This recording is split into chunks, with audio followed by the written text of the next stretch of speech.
கௌதம் சேரில் இப்போ ஒரு அட்டகாசமான எபிசோட் வந்திருக்கு. ஸ்கிப் பண்ணாமல் ஃபுல்லோடையும் கேளுங்க. அதுக்கு முன்னாடி இந்த வீடியோ பிடிச்சிருந்துச்சுன்னா லைக் மட்டும் பாருங்கள். ரொம்ப பிடிச்சிருந்துச்சுன்னா நம்ம சேனலுக்கு வந்து சப்ஸ்கிரைப் பண்ணி கண்டினியூஸாக ஆதரவு வந்து தாங்க. நம்ம கௌதம் வந்து யோசிச்சிட்டே இருக்காங்க. இந்திரா இப்போன்னு பார்த்து ஏதாவது பிரச்சனை எதுவும் பண்ணிட போகிறா. ஆல்ரெடி அவன் மேலே வந்து எல்லாருமே கோவத்தில் தான் இருக்காங்க அப்படின்னு சொல்லும்போது எல்லோரும் கேஷுவலாக வந்து டைனிங் டேபிள் வந்து உட்காந்துட்டு இருக்காங்க.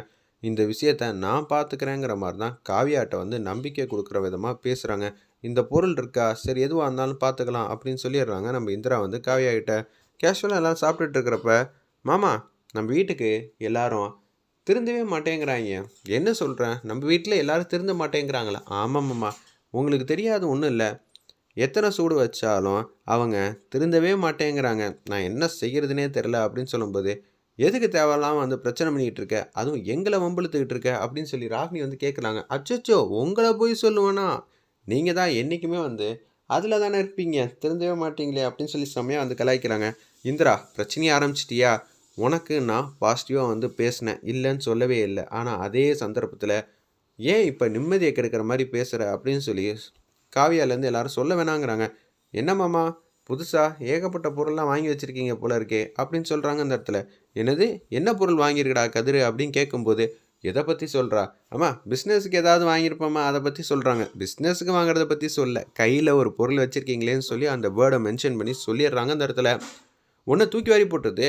இவங்களுக்கு வந்து பொறையேறுது நம்ம ராகினிக்கு. அப்போனா ராகினிக்கு ஏற்கனவே இந்த விஷயம் தெரிஞ்சிருக்கு. அதனால தான் அவங்களுக்கு நான் இப்போ திடீர்னு கேள்வி கேட்டோன்னே பொறையேறி இருக்கு.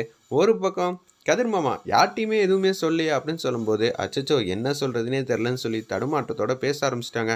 இந்திரா, இவன் இந்த பொருள் வாங்கியிருக்கான்னு உனக்கு எப்படி தெரியும்? ஆல் டீட்டெயில் ஐ நோமா, காவியா தான் வந்து சொன்னாங்க. இது மாதிரி விஷயத்த காவியா வந்து கேட்டிருக்காங்க. அப்போ ஒழுங்காக வந்து கதிர் எதுவுமே விளக்கம் கொடுக்கல. என்ன பொண்ணும் ஏது பொண்ணும் தெரில. காவியாவுக்கு வந்து உங்கள்கிட்ட சொல்லாமா வேணாமான்னு ரொம்ப பாட்டமாயிட்டாங்க. அதனால தான் உங்கள் காதில் பட்டு போகலான்னு பார்த்தேன் அப்படின்னு சொல்லிடுறாங்க நம்ம இந்திரா. டேய் என்னடா சொல்கிற, இதெல்லாம் உண்மையா அப்படின்னு சொல்லி கதிரை வந்து ஜெயா வந்து இன்வெஸ்டிகேஷன் பண்ணுறாங்க.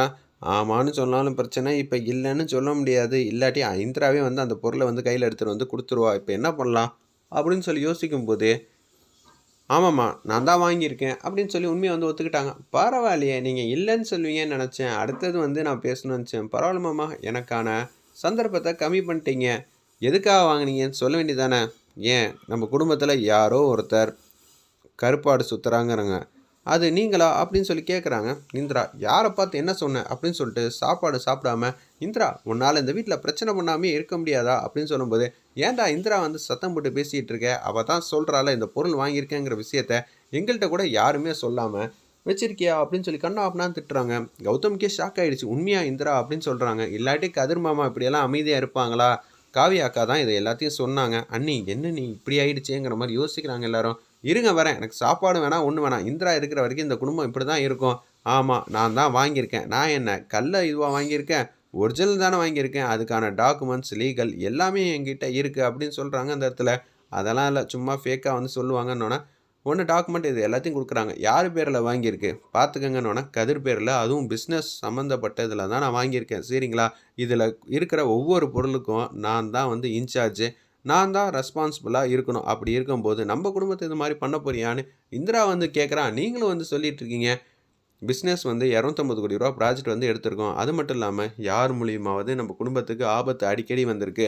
நான் எப்போ எனக்கு இது தோணுச்சுன்னா, கௌதமையும் அப்பாவையும் குறி வைக்கிறதுக்கு ஒருத்தன் வந்து வந்திருக்கானா, நம்ம சும்மா இருக்க சொல்கிறீங்களா? அவனை மாதிரி ஆளுங்களெல்லாம் இருக்கவே விடக்கூடாது. பாதுகாப்புக்காக மட்டும்தான் வாங்கினேன். டே கதிர், நான் உன்னை நம்புகிறேன்டா அப்படின்னு சொல்லி ஜெயா வந்து பேசுகிறாங்க.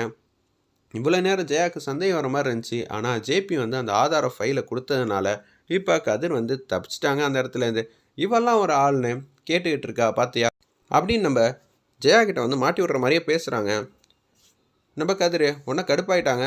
இந்திராவோட சப்போர்ட்டர்ஸ் எல்லாரும், நீங்கள் சொன்ன விதம் எனக்கே வந்து சுத்தமாக புரியவே இல்லை. ரூம்குள்ளே அவ்வளோ ஃபோர்ஸாக வந்து சொன்னீங்க. அது மட்டும் இல்லாமல் என்னெல்லாம் பண்ணீங்கன்னு எனக்கு தெரியாதுன்னு நினச்சிங்களான்னு சொல்லி, ஐயோ இவ தலையில் அந்த பொருளை வச்சேன்னு சொன்னால் அப்புறம் அம்மா வந்து இன்னும் கடுப்பாயிடுவாங்களே, சொல்லாமல் இருக்கணுமேங்கிற மாதிரி யோசிக்கிறாங்க. தேவையில்லாமல் என்னை பேச வச்சிடாதீங்க. இந்திரா கிட்ட நீங்கள் ஒழுங்காக எதுவும் சொல்லியிருக்கீங்களா? இல்லை நான் கேட்டப்போ ஒழுங்காக எதுவும் சொல்லியிருந்தா இந்திரா ஏன் இப்படி கேட்க போகிறா?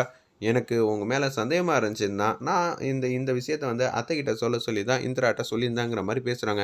டேய் அவ என்னடா தப்பு பண்ணா அப்படின்னு சொல்லி கடுப்பாயிட்டாங்க ஜெயா. நீ சொன்னது ஃபஸ்ட்டு ஸ்டார்டிங்லேயே வந்து தடுமாற்றத்தோடு இருந்தப்ப எனக்கே வந்து பாட்டமாயிடுச்சு. இதில் இந்திராவுக்கு எப்படா தெரியும்? அவள் கேட்ட ஒன்றும் தப்பு இல்லை. ஆனால் யாராவது ஏதாவது ஒன்று செய்கிறதா இருந்தால் நாங்கள்லாம் ஒருத்தவங்க இருக்கோங்கடா வீட்டில் எங்கள்கிட்ட கேட்டுட்டு செய்யுங்கடா சரியா அப்படின்னு சொல்லிடுறாங்க. அச்சச்சோ! இந்த பொருள் வேறு நம்மள்ட்ட இருக்குன்னு தெரிஞ்சிச்சு. இப்போ என்ன பண்ணுறதுன்னு தெரியாமல் கதிர் வந்து தடுமாற்றத்தோடு இருக்காங்க.